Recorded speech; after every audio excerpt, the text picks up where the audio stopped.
बिस्मिल्लाहिर्रहमानिर्रहीम, अस्सलाम वालेकुम नाज़रीन, आप देख रहे हैं प्रोग्राम दिलासार। मैं हूं यासिर रशीद और प्रोग्राम में मेरे साथ मौजूद होंगे सीनियर तज्ज़ियाकार राना मोहम्मद अजीम साहब।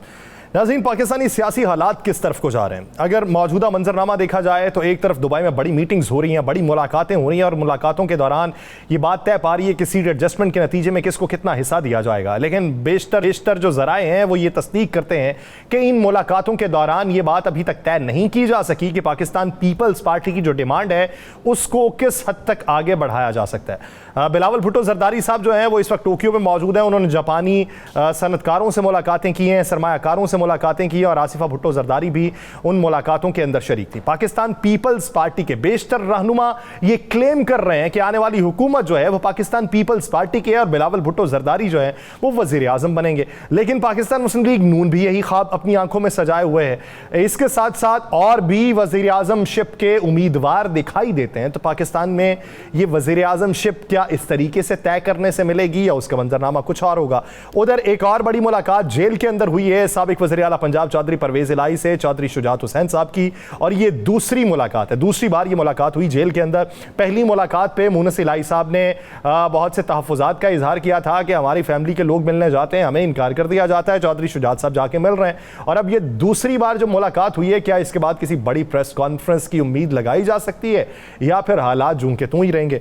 तो पाकिस्तान के इसी सियासी मंजरनामे में बात करते हैं। राना साहब की तरफ बढ़ते हैं। राना साहब, शेख रशीद साहब कहते हैं कि हुकूमत की उल्टी गिनती शुरू हो चुकी है।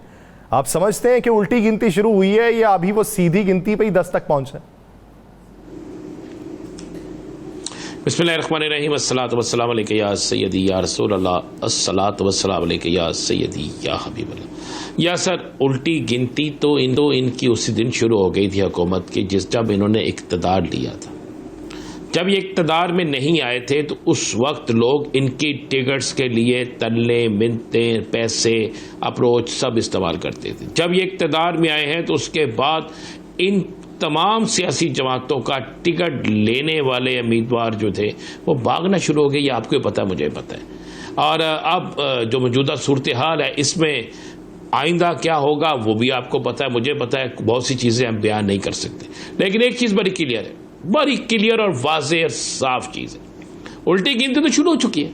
उल्टी गिनती आज से चंद दिन पहले उस वक्त शुरू हो गई थी, तेज़ी से शुरू पहले दिन से थी, लेकिन अब तेज़ी उस वक्त आ गई जब इक़्तिदार की जंग में पीडीएम के अंदर मौजूद तमाम सियासी जमातों ने अपना अपना हिस्सा अपने औकात अपनी सीटों से ज़्यादा मांगना शुरू कर दिया।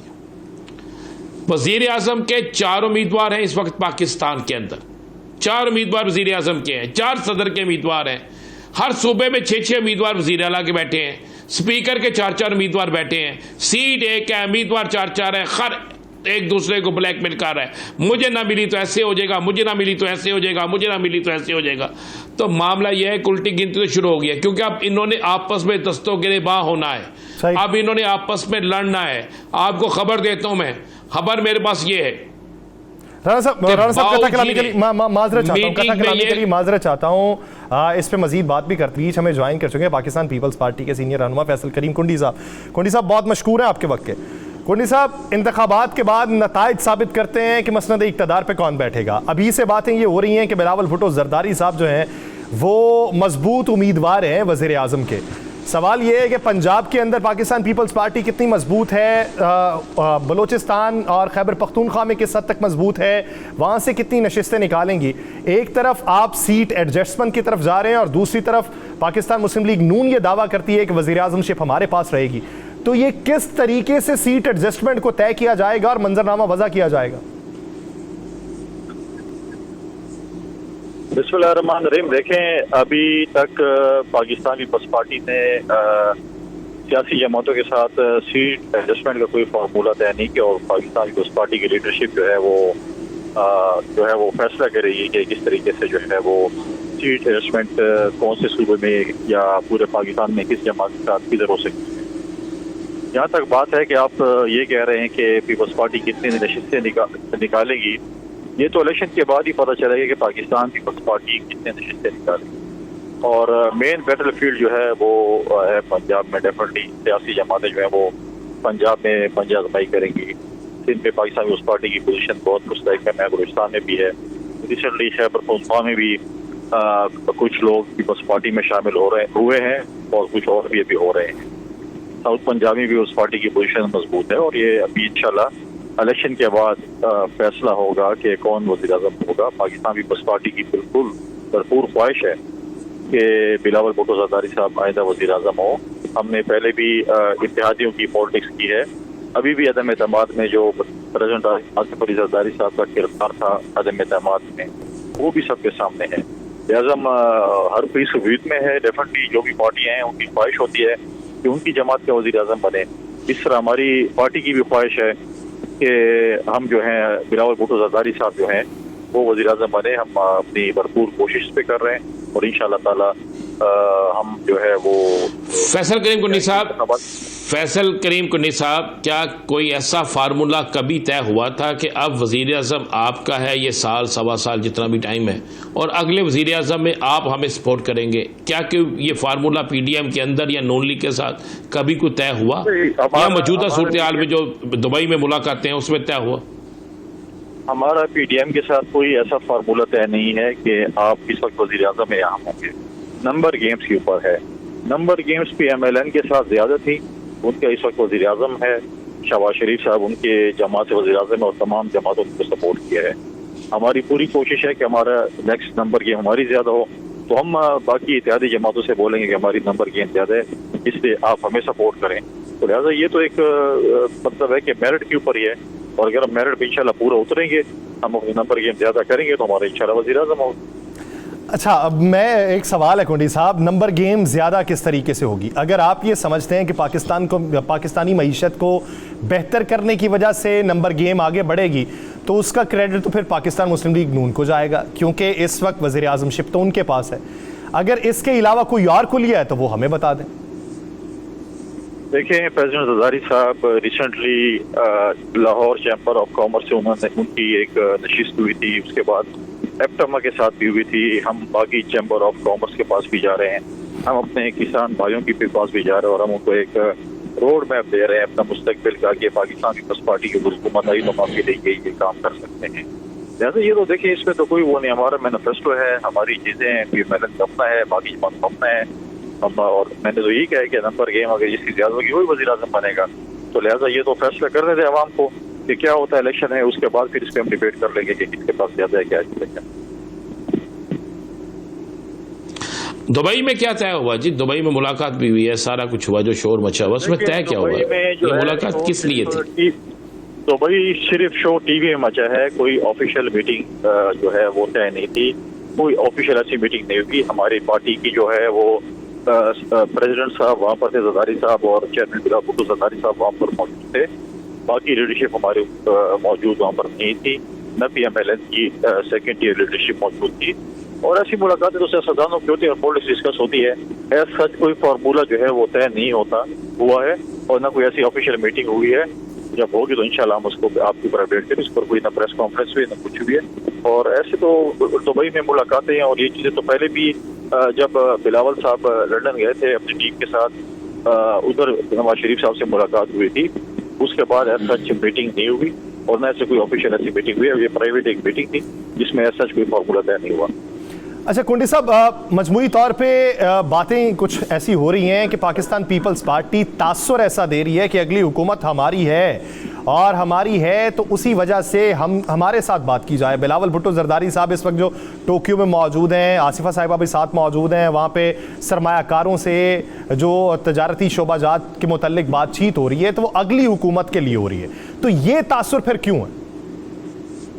देखें, हर जमात की कोशिश है कि उनका वज़ीर आज़म बने और हमारी भी ख्वाहिश है कि हमारा वज़ीर आज़म बने। और चेयरमैन बिलावल भुट्टो ज़रदारी साहब इस वक्त वज़ीर ख़ारिजा हैं और डेफिनेटली वो मालिक से चाहते हैं, पाकिस्तान का मुकदमा करते हैं, अपना पॉइंट ऑफ व्यू पेश करते हैं, हम अपना एक रोड मैप देते हैं, इकोनॉमिकल क्राइसिस से मुल्क को निकालने का फार्मूला देते हैं।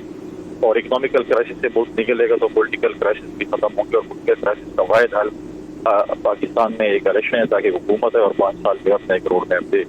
लिहाजा डेफिनेटली जब हम अवाम में भी जाएंगे और अब दुनिया में भी जाएंगे तो हम अपना केस प्रेजेंट करेंगे कि हम जो है इस अहल हैं कि हमारे अपनी हुकूमत, हम पाकिस्तान की अवाम हम पे एतमाद करें, हमें हुकूमत है ताकि हम इस मुल्क को क्राइसिस से निकालें। देखें 2008 में भी आपने हमें एक मुल्क दिया था जो बारूदों से भरा हुआ पाकिस्तान, जो खुदकुश तमाकू का पाकिस्तान था, जो टारगेट गिली का पाकिस्तान था, जो अगवा बरत अवान का पाकिस्तान था, और हमने अमन का सफर शुरू किया। हमने स्वात पाकिस्तान का झंडा लहराया, हमने अमन मान की तरफ एक सफर शुरू किया था, हमने फ्लड्स फेस किए थे, बहुत सी चीजें फेस की थी, और हमने मुल्क को क्राइसिस से निकाला, बहुत हद तक निकाला। उसके बाद अगली गुम हैं उन्होंने उसको आगे किया।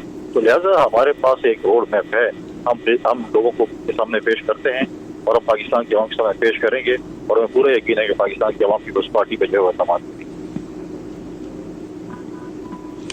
अच्छा कुंडी साहब, पंजाब के अंदर एक जमात बनी, अब तो पूरे पाकिस्तान की जमात है, तहरीके इस्तेहकाम पाकिस्तान। उनका कहना है कि हम पंजाब में, जनूबी पंजाब के ज़्यादातर लोग उसी में हैं, और जनूबी पंजाब से बहुत सी क़यादत जो है वो उसके ओहदेदारान भी है। आप क्या समझते हैं ये जमात जो है, इसको सरकारी सरपरस्ती हासिल है, सियासी तौर पर इसको बनाया गया है, या इसको दोनों बड़ी सियासी जमातों का तोड़ करने के लिए बनाया गया है? देखिए, नई जमात बनी है और उसमें सारे लोग वो थे जो है वो कहते थे कि जो पीटीआई का चेयरमैन है वो हमारी रेड लाइन है, और पता नहीं क्या क्या चीजें बातें करते थे। तो रेड लाइन से तो सारे एयरलाइन में बैठ गए, और उसके बाद अगर देखें अगर आप देखें तो उनकी जो प्रेस कॉन्फ्रेंस के बाद उसमें बहुत से लोग ऐसे थे जो पिछली जमात के बड़े तर्जमान थे, और टीवी शोज पे आपके प्रोग्रामों में बढ़ चढ़कर पेश होते थे। आजकल वो टीवी प्रोग्राम नहीं आ रहे, अपनी पार्टी जो नई पार्टी उसको डिपेंड भी नहीं करते, ये भी नहीं बताती कि उनकी नई हेडलाइन वाली एयरलाइन सी है।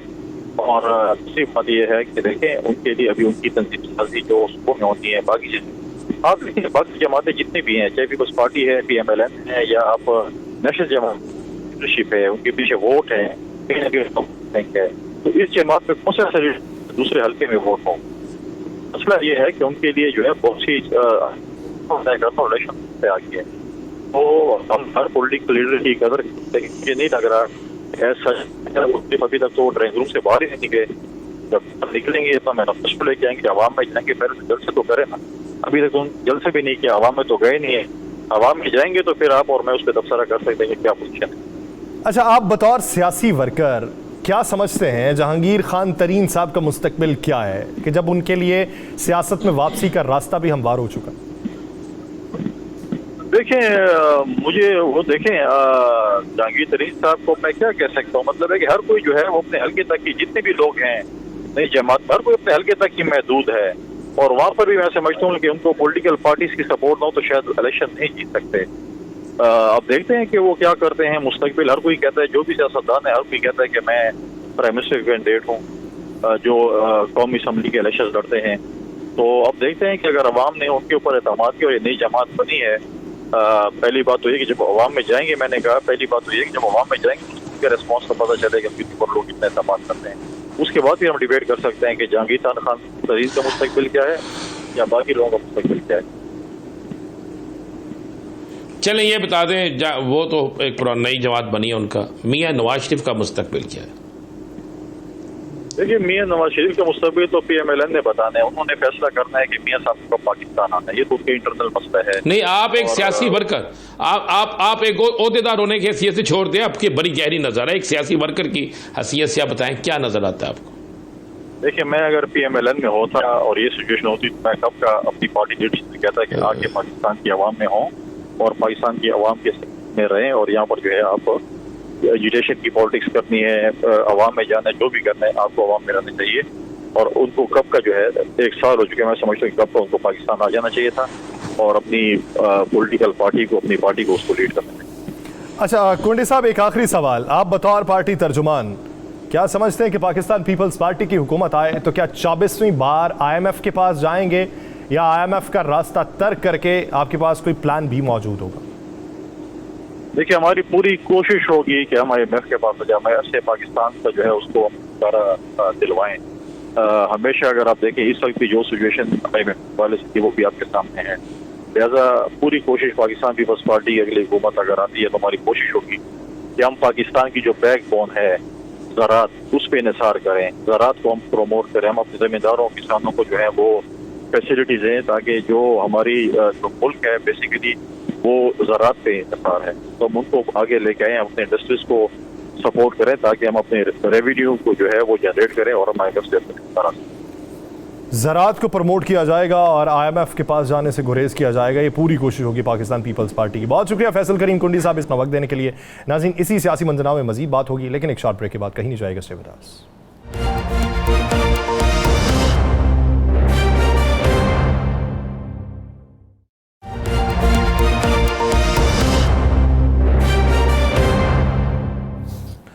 ब्रेक के बाद खुशामदीद। नाज़रीन, फैसल करीम कुंडी साहब जिस तरह ब्रेक से पहले बात करते हुए कह रहे थे कि पाकिस्तान पीपल्स पार्टी की अभी किसी के साथ सीट एडजस्टमेंट के हवाले से कोई डील तय नहीं हुई, और दूसरा ये कि वो ये समझते हैं कि नंबर गेम्स हमारी ज़्यादा होगी, और नंबर गेम्स जब हमारी ज़्यादा होगी तो हम दूसरी जमातों को कहेंगे कि वज़ीर आज़म हमारा होगा, और इसके नताइज पर मुनहसर होगा इंतखाबात के कि नंबर गेम किसकी ज़्यादा होती है। राना साहब की तरफ पढ़ते हैं। राना साहब, अब आप बात बता रहे थे तो उस वक्त कुंडी साहब बीच में आ गए, क्या मामला तय हुआ है? देखिए, दो चीज़ें तो ज़हन में रखिएगा। एक तो मैं हमारी बात की तस्दीक कर दी, मैंने कल भी बात की थी, आज भी कर दी कि पीपल्स पार्टी नून लीग में कोई मामला तय नहीं हो। एक तो आप ज़हन में रखें। अभी एक चीज़ पर बस जिद हैं बाऊजी, वो चीज़ ये है कि एक बड़ी गिरफ्तारी की वो तवक्को कर रहे हैं, डिमांड कर रहे हैं कि उस गिरफ्तारी को होना चाहिए। उस गिरफ्तारी के बाद उस जमात के लीडर की गिरफ्तारी के बाद उस जमात को ख़त्म होना चाहिए। उस जमात को कोई उम्मीदवार जो है वो इलेक्शन में नहीं होना चाहिए। ये मैं आपको बात बता, फिर जाकर हम अगली बात करेंगे।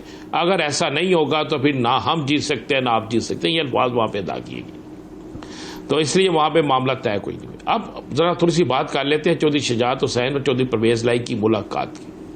टीवी चैनल पर जो खबर चल रही है वो खबर फीडेड खबर है, वो किसी जराए से अब खबर आती है। मेरे पास मेरी जो बात हुई है वो बड़े ही परवेज़ लाई साहब के ख़ानदान के अंदर बड़े करीब तरीन जो उनके हैं रिश्तेदार, उनसे मेरी बात हुई है। मैंने उनसे पूछा कि क्या मामला तय हो गया है, तो जिस पर उन्होंने मुझे ये बात कही कि कोई मामला तय नहीं हुआ। परवेज़ लाई साहब ने वाज़ेह तौर पर कहा है कि हमारे और आपके ज़ाती तल्लुकात, रिश्तेदारी, एहतराम का रिश्ता कायम रहेगा, लेकिन मैं अभी आपके कहने पर अपनी सियासी जमात नहीं छोड़ रहा। ये मैं आपको बता रहा हूँ। मेरे पास इतना यह है कि वहाँ पर जो गुफ्तगू हुई उसमें गिले शिकवे बहुत हुए हैं। बल्कि परवेज़ लाई साहब ने तो यहाँ तक कहा है कि आप ये तो बता दें कि अगर आपने हमें साथ ही रखना था तो जो हमारे बदतरीन मुखालिफ थे, जिन्होंने हमारे खिलाफ हुकूमत हमारी में होते हुए, जब मैं भी हुकूमत में था वो भी थे, मुखालफत की और उसके बाद प्रेस कॉन्फ्रेंस की, तो आपने उनको क्यों नहीं रोका? आपके साहबजादे उनके साथ बैठे रहे, आप वो प्रेस कॉन्फ्रेंस में मौजूद रहे, आपके करीबी लोग उस प्रेस कॉन्फ्रेंस में मौजूद रहे। तो या क्या ये सारी बातें उस वक्त नहीं हो सकती थी? क्या जब मैं वजीर आला बन रहा था और आपका एक लेटर चला गया था, उस वक्त लेटर भेजने वालों ने या भिजवाने वालों ने जिन्होंने आपको कायल किया, आपने उस वक्त नहीं सोचा कि हमने इकट्ठे रहना था? ये काफ़ी गिले शिकवे हुए, और उस गिले शिकवों के बाद मेरे पास जो इतला है कि ये कहा गया कि हम 8 से 10 दिन बाद दोबारा मिलते हैं। अच्छा। आप कोशिश करके उस वक्त तक पूरे फैमिली के लोगों से बात कर लें। लेकिन परवेज़ लाई साहब आज के दिन तक अपनी बात पर डटे हुए हैं। वो कह रहे हैं कि मैं जिस पार्टी का प्रेसिडेंट हूं मैं वहीं पे खड़ा हूं, मैं नहीं जाऊंगा, मेरे साथ इससे ज्यादा ज्यादती होनी कोई नहीं जो मेरे साथ ज्यादती हो रही है, कि मुझे मेरी फैमिली से नहीं मिलने दिया जा रहा, मुझे मेडिकल ट्रीटमेंट नहीं दी जा रही, मुझे बाकी चीज़ें नहीं दी जा रही, तो मैं किस तरीके से आप ये समझ लो, अगर आप मुझे ये सज़ा देना चाहते हैं तो इससे ज़्यादा मुझे और सज़ा आप क्या देंगे? आज के दिन तक यही है। देखिए, ये भी जो बाहर निकल के बात हो रही है ना कि उन्होंने कहा कि मैं तो तैयार हूँ, मेरा बेटा नहीं राज़ी, मेरे और कुछ फैमिलीज के लोग राज़ी नहीं है, तो ये बात बिल्कुल गलत है। बात यह है कि अगर परवेज़ लाई साहब आज फैसला कर ले तो उनको उनके फैसले को कोई इनकार नहीं करेगा। और अगर चौधरी परवेज़ लाई साहब ने यह फैसला किया है कि वह अपनी साहब का जमात के साथ रहेंगे, मतलब अपनी मौजूदा जमात जो जिसके बहुत सदर हैं वहीं पर रहेंगे, तो उसके साथ उनकी पूरी जमात की उनके हमायत हासिल है, उनको उनके बच्चों की हमायत हासिल है, उनको बाकायदा उनकी फैमिली की हमायत हासिल। आप देखें चौधरी परवेज़ लाई साहब की जो जब मिसिस ने प्रेस कॉन्फ्रेंस की है या वीडियो पैगाम दिया था, वो पहली दफ़ा वीडियो पैगाम सामने आया था, तो उसमें उनकी गुफ्तगू से आपको अंदाज़ा हो जाना चाहिए। अब चौधरी शुजात हुसैन साहब को एक टास्क दिया गया है कि आप किसी तरीके से उन्हें तोड़ें, मेरे पास तो कुछ ऐसी चीज़ें हैं जो हम टीवी पे नहीं बता सकते। बहुत गुफ्तगू में बहुत सी ऐसी चीज़ें भी सामने आई हैं, बहुत से ऐसे गिले भी हुए हैं, बहुत से नाम भी लिए गए हैं, बल्कि वहाँ पर कुछ पैगाम दिया गया है कि हो सकता है कि फलां फलां शख्स जो है वो गिरफ्तार हो जाए और उसकी गिरफ्तारी के बाद बिल्कुल ही सारे सिस्टम खत्म हो जाए। तो उसके बावजूद उन्होंने कहा कि देखा जाएगा, जब वक्त आएगा फिर हम भी देखेंगे, अभी तो हम खड़े हैं जिस जगह खड़े थे। बहुत सी गुफ्तगू, बहुत सी बातें, ये सिलसिला चलता रहा है। तो परवेज लाई साहब अपनी जगह पर खड़े हैं अभी तक, आज के दिन तक की तो यही खबर है कि परवेज लाई साहब खड़े हैं। और आज के दिन भी मायूस चौधरी शहजाद हुसैन साहब लौटे हैं और उस मायूसी के बाद उन्होंने अपने जमात के कुछ लोगों को ये कहा भी है कि हमें अभी तक कोई कामयाबी नहीं मिल सकी। आप जेब में रखिएगा, राणा साहब एक सवाल वापस है, जाते हैं तो अकेले नहीं जाएंगे। इसमें एक सवाल है, जब लास्ट टाइम ऑफर की जा रही थी, वो चाहे पाकिस्तान मुस्लिम लीग नून की तरफ से की जा रही थी या मजमूई तौर पे पीडीएम की तरफ से की जा रही थी, तो कुछ ऑफर भी किया जा रहा था, कुछ लेने और कुछ देने की पॉलिसी थी। तो क्या अब की बार जब राम करने की कोशिश की जा रही है, कोई ऑफर की गई है या सिर्फ वैसे ही कहा गया है कि आपको लाताल्लुकी का ऐलान कर देना चाहिए? नहीं, ऑफर कोई नहीं है जी, ना ऑफर हुई है ना कोई, हर बंदा अपने अपनी दौर में लगा हुआ। मुझे बताएं क्या ऑफर होगी? चलें इसी पे आ जाए नजर। तहरीक इस्तेकाम पाकिस्तान के अंदर जो लोग बैठे हैं वो चौधरी परवेज लाई साहब के सख्त तरीन मुखालिफ है। ठीक हो गया ना? वो किसी सूरत में नहीं चाहते। उसमें वहां पे भी 2-3 उम्मीदवार वजीर आला के हैं। मुस्लिम लीग काफ के अंदर चौधरी सरवर साहब भी वजीर आला के उम्मीदवार, मुस्लिम लीग नून के अंदर जो है मुस्लिम लीग नून के अंदर भी वजीर आला के उम्मीदवार है। पाकिस्तान पीपल्स पार्टी जो है उसके अंदर भी वजीर आला का उम्मीदवार है। तो फिर चौधरी परवेज लाई साहब जो है, जो ऑलरेडी वजीर आला रह चुके हैं, जो स्पीकर रह चुके हैं, जिन्होंने असम्बली डिसॉल्व की है, आप मुझे बताएं उनको अगर आप कहें कि आप वजीर आपाशी बन जाए, आप आकर वजीर फलां बन जाए, तो वो क्यों बनेंगे? वो तो किसी सूरत नहीं बनेंगे, वो उनके ना बनने का शौक है। तो अब ऑफर्स का मामला निकल चुका है यासर, ये बिल्कुल झूठ होगा, ये एक फ्रॉड होगा, ये एक सियासी धोखा होगा। किसी को ये कहना कि आपको ये ऑफर की जा रही है, आपको ये ऑफर की जा रही है, आपको ये ऑफर की जा रही। देखें, ऑफर परवेज लाई को की गई थी कि आपको पार्टी का सदर बनाया जाएगा, उन्हें पार्टी का सदर बनाया गया। बहुत से लोगों ने उसमें सोचा होगा, मुखालफत की होगी, लेकिन जिसने वादा किया तो उसने पूरा किया। अब यहां पर अगर आप ऑफर, क्या ऑफर देंगे? ऑफर यही दी जा सकती है ना कि आप वापस आ जाए, आप ला तलकी का ऐलान कर दें, आपको दोबारा वजीर आला पंजाब बना दिया जाएगा। अगर उन्होंने वजीर आला पंजाब बनना है तो अब्दुल अलीम खान साहब कहां खड़े हैं? अगर उन्होंने वजीर आला पंजाब बनना है, नौमान लंगरेयाल साहब कहां खड़े हैं? अगर उन्होंने वजीर आला पंजाब बनना है, चौधरी सरवर साहब कहां खड़े हैं? मियां शहबाज शरीफ साहब या हमजा शहबाज या मरियम नवाज, ये कहां खड़ी है? आपने मियां शहबाज शरीफ साहब का नाम ले दिया, आप कहां खड़े हैं? ये सारी आप ये समझते हैं मियां शहबाज शरीफ साहब फिर से वजीर आला के उम्मीदवार हो सकते हैं? तो आगे आप क्या समझते हैं कि वो दोबारा वजीर आज़म बन सकते हैं? चलिए आप मुझे बता दें। आप मुझे बता दें क्या आप समझते हैं कि वो दोबारा वजीर आज़म बन सकते हैं? मैं तो वही एक सादा सा सवाल, इन हालात में जब आप मुझे एक बात बताएं यासर, बात बड़ी सिंपल सी है। हमें इन हालात में क्यों नहीं हम हकाइक को सामने रखते? इन हालात में ये जो लोग दावे कर रहे हैं ना कि हमारी फलां जगह बड़ी अक्सरियत है, अभी कुन्नी साहब ने कहा कि जनाब अवाम में जो कुछ आएगा पता चले। भाई अवाम में जाए ना पता चले। चले ये बताएं कि पीपल्स पार्टी इस कदर मुतमईन क्यों है?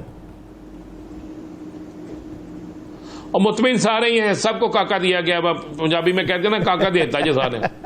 भाई अवाम में वोट लेने हैं ना आपने वोट लेने हैं। क्या एमकेएम कराची, हैदराबाद, मीरपुर से अपनी सीटें नहीं जाएगी? वो भी तो किसी के कहने पे है ना। मुस्लिम लीग नून अपनी सीटें नहीं जाएगी।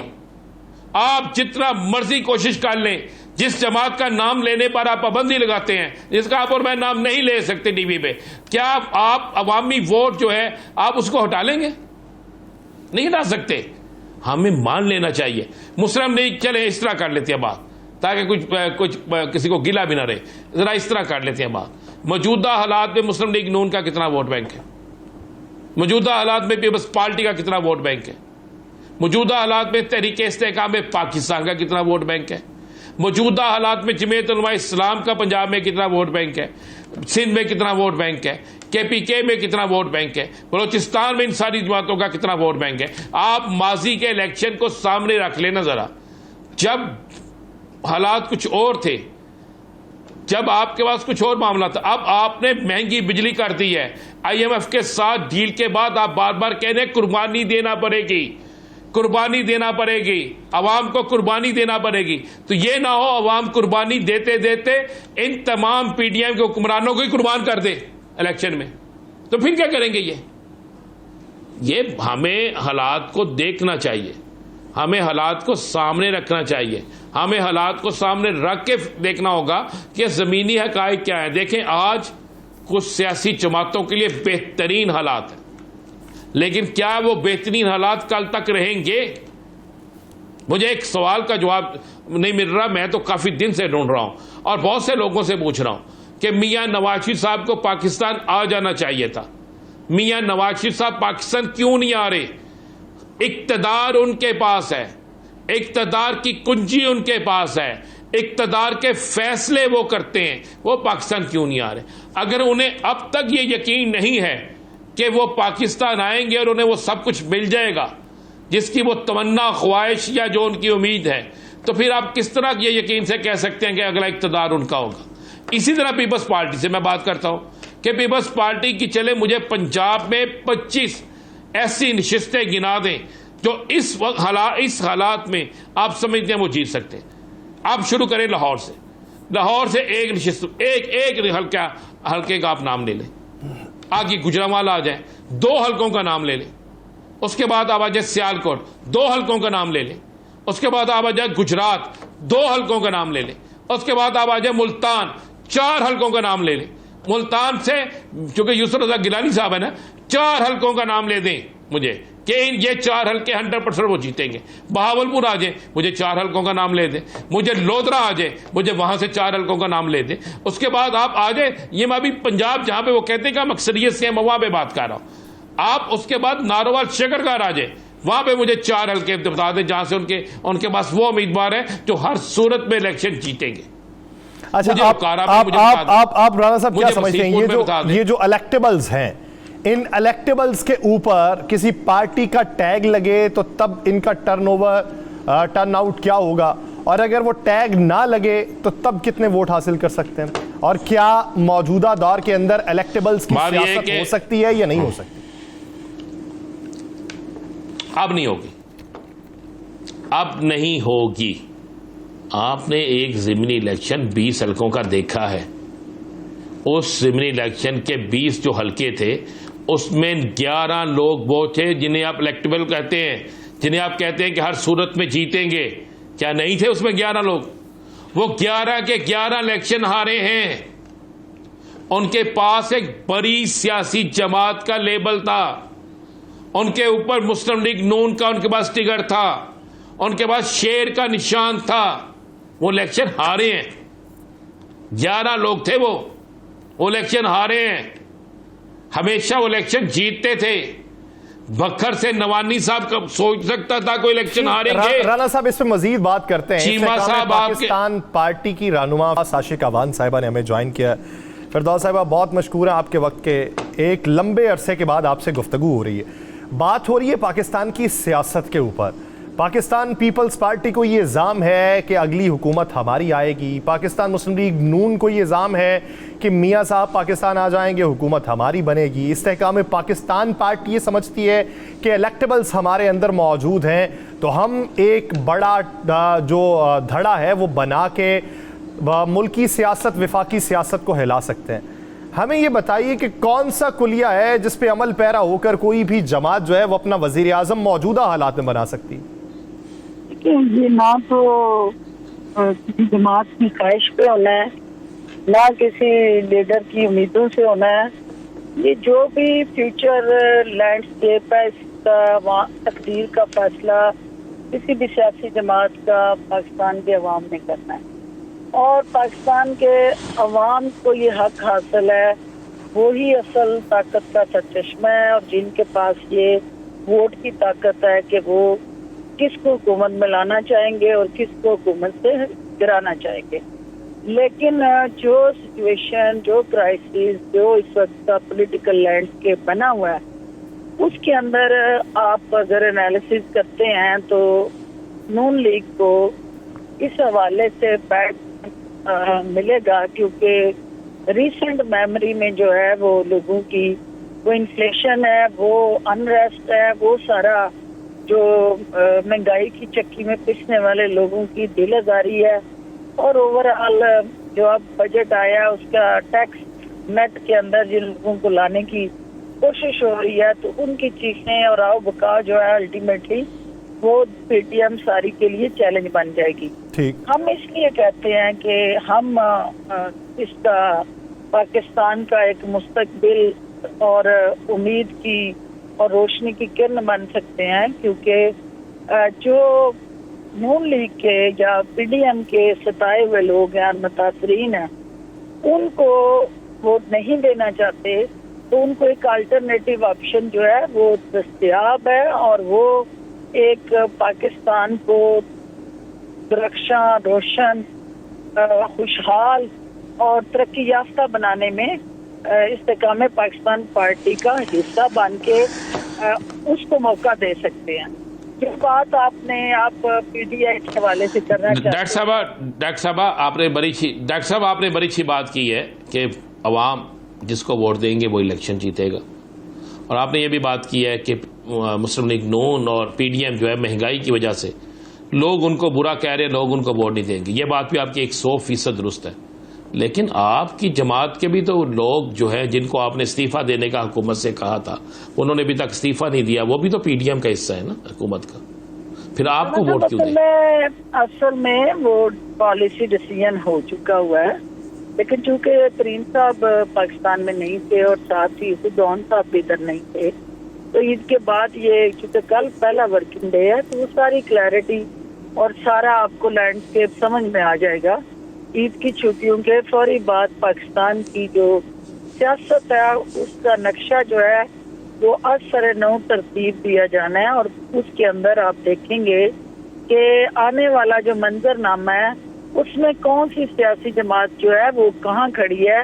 लेकिन एक बात मैं आपको राणा साहब बता दूं, क्या बहन हूँ, 22 साल का तजर्बा भी है मेरा, और ग्रास रूट लेवल की पॉलिटिक्स करती हूँ, और आपको पता है कि अवाम की नब्ज पे मेरा हाथ होता है, तो जो तुरंत का पता है ना वो आईपीसी के पास होता है। जो मर्जी जितना मर्जी हाथ को मार ले, कोई भी जमात हमारे बगैर हुकूमत नहीं बना सकती। तो फिर यहाँ पे डॉक्टर साहिबा एक सवाल ये बनता है कि मौजूदा सूरत हाल में मजबूत हुकूमत कैसे बनेगी? अगर हम गुज़श्ता हुकूमत देखें तो छोटे छोटे इत्तेहादी थे, हुकूमत का चलना मुहाल उन्होंने कर रखा था कि कोई अपनी डिमांड रखता था, कोई अपनी डिमांड रखता था। अगर इसी तरीके से धड़ों ने मिलकर ही हुकूमत बनानी है तो एक मजबूत हुकूमत और देरपा फैसले कैसे हो सकते हैं? देखिए, मैं आपको ये हकीकत जो आप बयान कर रहे हैं ये एक आइडियल सिनेरियो है, एक आइडियल सिचुएशन है पाकिस्तान के पार्लिमानी जमहूरी सिस्टम के अंदर। एक स्ट्रेट अवे 2 पार्टी जो दुनिया पूरी में निज़ाम है कि एक हुकूमत में होती है जमात, एक जो है वो अपोजिशन में होती है। इस किस्म का जो है वो परचून या थोक की दुकान नहीं लगी होती, कितनी सारी सियासी जमातें पॉलिटिकल लैंडस्केप में हों। लेकिन चूंकि पाकिस्तान का कल्चर, पाकिस्तान के जो पॉलिटिकल चैलेंजेस हैं वो डिफरेंट हैं उन ममालिक के जो एक डेवलप्ड डेमोक्रेसीज हैं, फिर कहीं प्रेसिडेंशियल रूल है, कहीं पार्लिमानी निज़ाम है। तो हम चूंकि रेप्लिका है ब्रिटेन स्ट्रक्चर का, तो हमारा पार्लिमानी सिस्टम जो है उसके अंदर ऑल दो की ये 2-4 जमातें जो है उनको तो पॉलिटिकल लैंडस्केप में स्पेस मिलनी चाहिए थी। लेकिन जो आप इलेक्शन कमीशन का वो उठा के देखें जरा टोटल रेटिंग और नंबरिंग, तो आपको हैरानगी होगी कि 150 से ज्यादा जमातें जो है वो इलेक्शन कमीशन के साथ रजिस्टर्ड है। अब ये सारी वो आपको बैकग्राउंड में तजर्बा करते रहे आप, तो जो आने वाला तजर्बा है मैं ये देख रही हूँ कि लोग जो है सियासी जमातों जाए ये एक दफा फिर शख्सियात की तरफ जाएंगे। तो लोग जो है वो क्योंकि हमारे जो 70% देहात में रहने वाले लोग हैं ना, तो ये सोचते हैं मेरे मसाइल का हल क्या हो। ये अर्बन पॉलिटिक्स है कि सिंपल को वोट पड़ना है, नजरिए वोट पड़ना है। वो पढ़ी लिखी सोसाइटी या पढ़ा लिखा क्राउड जो है जिसने इलेक्शन होता है जो ये सोशल मीडिया में बैठ के डिबेट करते हैं या एयर कंडीशन हालों में बैठ के वो डिस्कशन करते हैं, इलेक्शन वाले दिन जो है वो लाइन में लगना अपनी तो यूं समझते हैं और वो अपने बीवी बच्चों के साथ वो इलेक्शन की छुट्टियां मनाने इधर उधर सैर तफरीह कर रहे होते हैं। तो ये जो रूरल क्लास है या हमारा जो लोअर मिडिल क्लास है, ये वोट देने जाते हैं और ये वोट उसको दे रहे होते हैं जो उनके मसाइल का सोल्यूशन दे रहा होता है। और ये सारी सियासत थाने और कचहरी से जुड़ी हुई है, तो ये सीखते हैं लेकिन ये ठीक। अच्छा डॉक्टर साहब ये तो हो गया, ये तो बता दें, एक सवाल का जवाब तो दे दें डॉक्टर साहब। आप कोई शक नहीं कि आपकी नब्ज है अवाम में, आपको पता है, मैं जानता हूँ आपको बड़ी अच्छी तरह। डॉक्टर साहब पीडीएम महंगाई का तूफान ले आई, तो क्या तहरीक इस्तेहकाम पाकिस्तान आइंदा इंतखाबात में पीडीएम की किसी एक सियासी जमात के साथ सीट एडजस्टमेंट करने जा रही है या नहीं जा रही? लेकिन जी ये तो डिसीजन जो है पार्टी सतह पे, लीडरशिप की सतह पे कंसल्टेशन और कंसेंसस से होना है कि अगला इलेक्शन का ऐलान होने के बाद पॉलिटिकल लैंडस्केप में किस तरह की कहाँ क्या पोजीशन बनती है और कौन कहाँ खड़ा होता है। लेकिन एक ब्रॉडर में आपको एनालिसिस दे सकती हूँ कि ये कैटेगरिकली हमारा कंसेंसस है कि हमें एज इंडिविजुअल एंटिटी एक जमात के तौर पे इंफरादी हैसियत में इलेक्शन में जाना चाहिए और हमें किसी सियासी जमात के साथ कोलेशन करके अपनी हैसियत, पोजीशन और अपने पॉलिटिकल इंटरेस्ट पे कॉम्प्रोमाइज नहीं करना चाहिए। चले आप एक वसीउल मंजर बयान कर रही हैं, लेकिन फर्ज कर लें कि अगर किसी एक पार्टी के साथ आपका इत्तेहाद हो जाता है तो मौजूदा मुआशी मंजरनामे को देखते हुए आपके वोट बैंक के ऊपर कितना असर पड़ेगा? देखिए हम कम से कम मैं अपनी राय में अपनी जमात को इस पॉइंट पे कन्विंस कर रही हूँ और कर सकती हूँ, इंशाल्लाह करेंगे कि हमें किसी का बैगेज अपने कंधों को उठाने की जरूरत नहीं है। हमें वो तमाम जो इस वक्त के मंजरनामे के अंदर फैली जो अवाम के अंदर इंतशार, अफरा तफरी और इज़्तिराब है, उसको किसी सूरत भी अपने खाते में नहीं डालना चाहिए और हमें इंडिविजुअली अपने तौर पे इलेक्शन में जाना है। अदरवाइज किसी का भी जो कोलेशन के साथ जुड़ा नाम है वो खुद तो डूबेंगे, सनम तुमको भी ले डूबेंगे, फिर वो हमारे लिए भी अच्छा डॉक्टर साहब बात तो आप बड़ी सच्ची कारी, अल्लाह करे कि आपकी बात को मान लिया जाए, लेकिन मेरे पास तो कुछ और खबरें हैं। चलें आप वो खबरें जब वक्त आएगा करेंगे। ये तो बता दें कल पहला वर्किंग डे शुरू हो जाएगा, तरीन साहब भी वापस आ गए, कल दोनों इस्तीफे आपके जा रहे हैं? देखिए तरीन साहब वापस आ गए हैं, आज पार्टी की एक लीडरशिप की सतह पे ये डिसीजन हुआ है और यकीनन उस पर अमल होना चाहिए और ये तो तय है चीजें, क्योंकि वो दोनों अफराद जो है हमारे, वो जिस वक्त उस कैबिनेट का हिस्सा बने थे, we are not part of the cabinet और हमारा पार्टी के हैसियत से उस वक्त कोई वजूद नहीं था। हमारी जो as a Istehkam Pakistan party जो है जन्म वो हमारा उसके बाद हुआ है, तो इसलिए उसके अंदर बैठना अखलाकी तौर पर भी दुरुस्त नहीं है। कि जिस बहसियत जमात हम उनका हिस्सा नहीं है, वो अफराद जो है इंफरादी तौर पर उसका हिस्सा थे और वो एक इंडिपेंडेंट हैसियत से उस कैबिनेट में बैठे थे।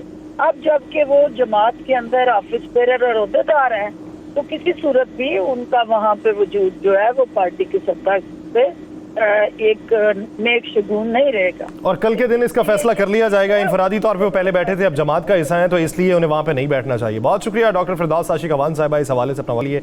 नाज़रीन, इसी सियासी मुआशी मंजरनामे में मज़ीद बात की जाएगी एक शॉर्ट ब्रेक के बाद, कहीं नहीं जाएगा। Stay with us.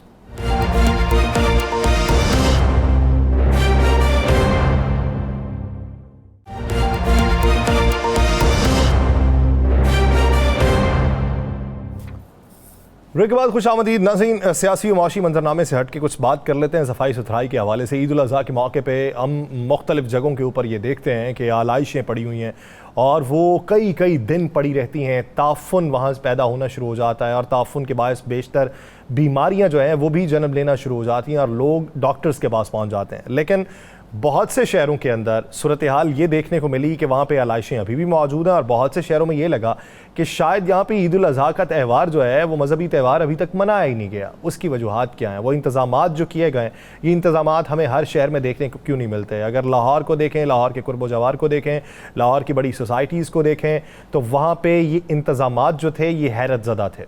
हैरत। और बहुत सी सोशल मीडिया के ऊपर पोस्टें भी देखने को मिली कि ईद के दूसरे दिन जो आलाइशें थीं उनका नामो निशान तक नहीं था, खून के निशानात नहीं थे।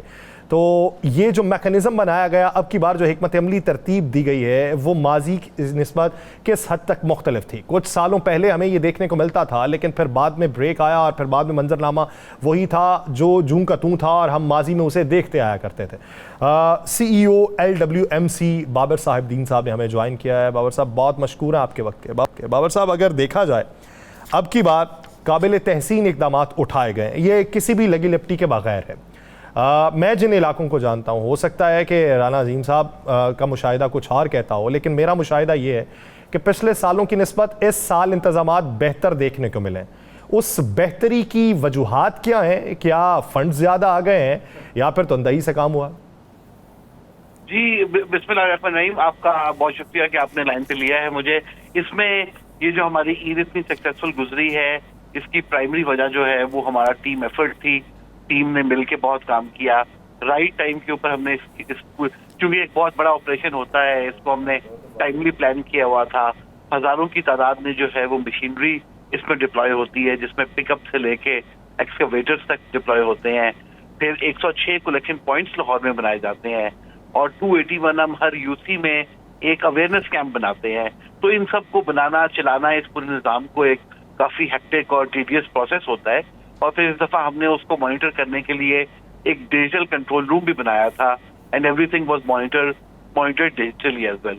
तो ये सारे फैक्टर्स थे। फिर डिस्ट्रिक्ट एडमिनिस्ट्रेशन की तरफ से, कमिश्नर ऑफिस की तरफ से बहुत सपोर्ट थी।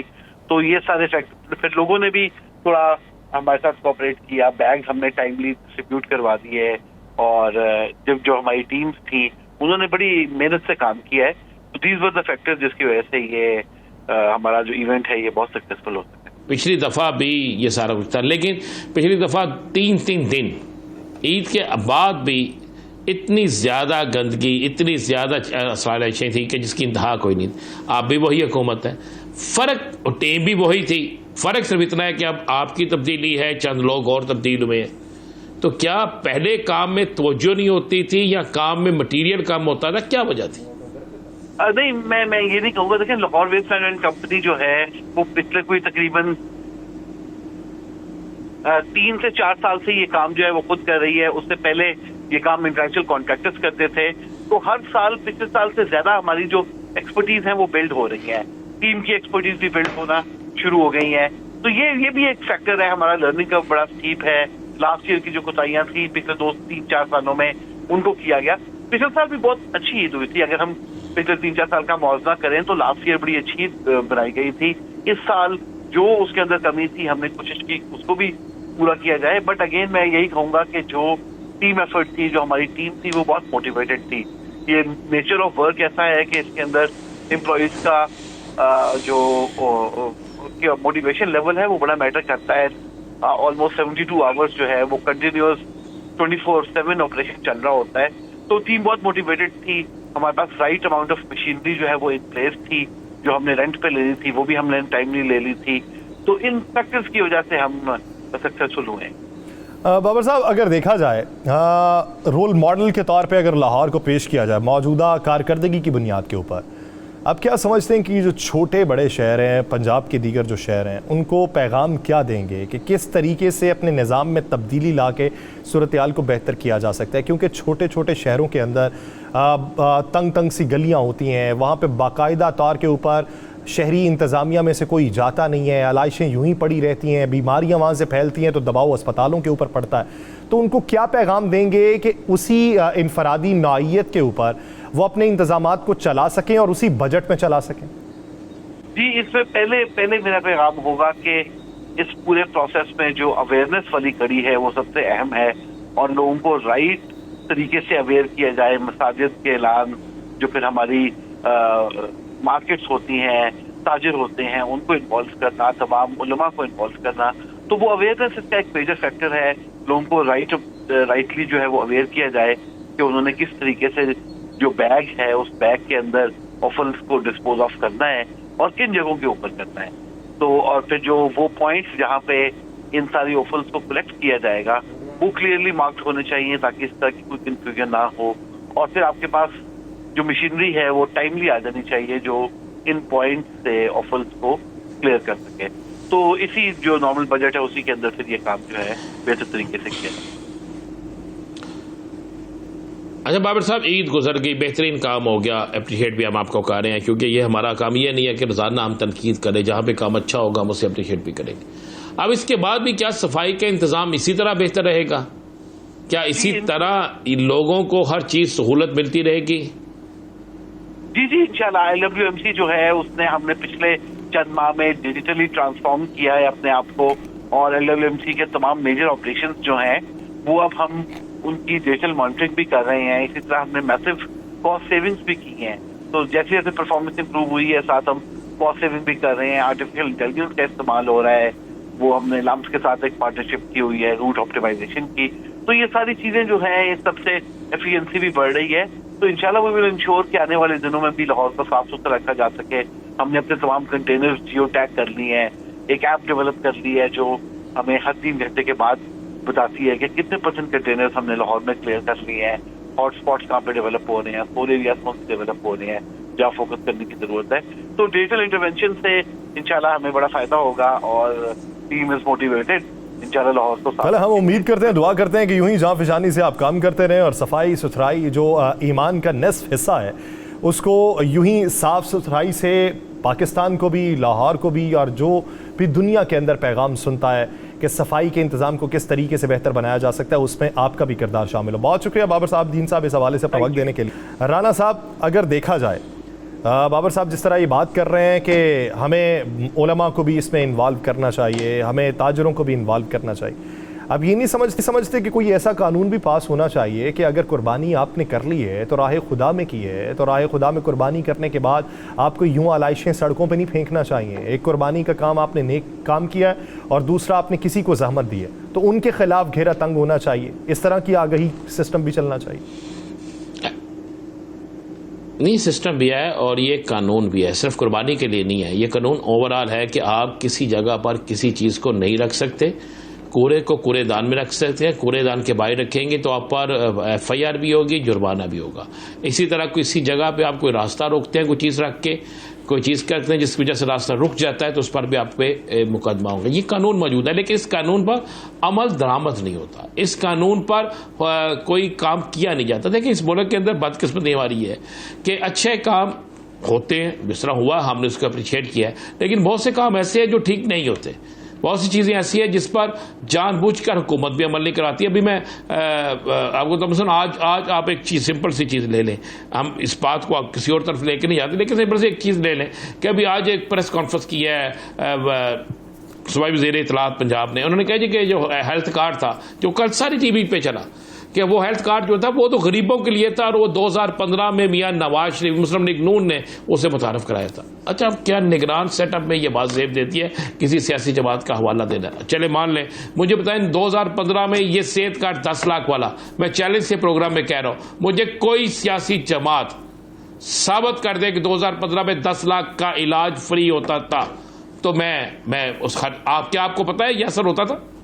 नहीं होता था, लेकिन ये जबानी कलामी एक दूसरे को फरेब में रखना नहीं। लेकिन मुझे बताइए क्या है, जब हमारे हुक्मरान, जब हमारे इख्तिदार में बैठे लोग जो हैं, जब वो इस तरीके से ये करते होंगे तो फिर आप अवाम से क्या तवक्को रखते हैं? अवाम से अगर तवक्को रखते हैं तो अपने किरदार को बेहतर करना होगा। राना साहब, प्रोग्राम का वक्त खत्म हो जाता है। नाज़रीन, इजाजत दीजिए, आपसे मुलाकात होगी अगले हफ्ते। अपना बहुत सा ख्याल रखिएगा। अल्लाह ने के बाद।